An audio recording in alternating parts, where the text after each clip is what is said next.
Good morning, and welcome to Redeemer Lutheran Church. I'm Pastor Gary Lodeholt.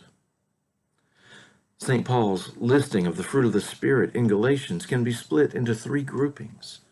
The first three he lists deal with our relationship with God. The second three deal with our relationship with others. And the final three, what we're in the middle of right now, deal with our relationship with ourselves. Today, we will look at gentleness. You know, the truth is that we aren't really encouraged to be gentle nowadays. If you go to a bookstore and look on the self-help shelf, you aren't going to find many books entitled things like Gentleness Made Easy or 7 Highly Meek Habits for Highly Meek People. No, you're more likely to see titles like Looking Out for Number 1 or Winning Through Intimidation. Our society today tells us that being gentle, being meek, makes us weak in a world in which only the strong survive. What's so odd is that to be gentle, to be meek, really requires the greatest strength of all. You see, gentleness or meekness in the Bible doesn't mean that you have to be the world's doormat. It does mean things like being humble. Things like living life in such a way that we don't rise up against each other defensively when our feathers get ruffled. It means not craving to have the preeminence or seek to be recognized and highly regarded.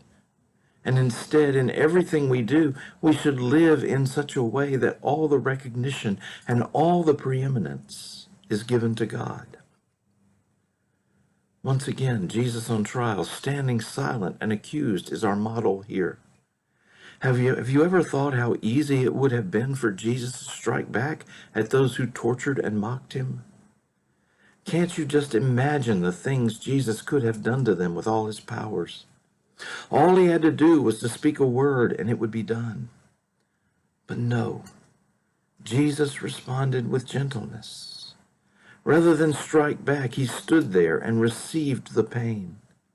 You see, Jesus knew his place in God's plan, and he held firm to it. And he knew how deep our sin was, and that instead of anger, what we most needed was love.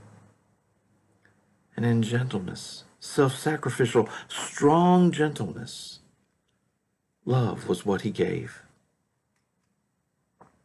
Someone once said, pride comes from having your eyes on yourself. Gentleness and meekness come from having your eyes on God. Thanks for watching, and remember to let this day belong to God.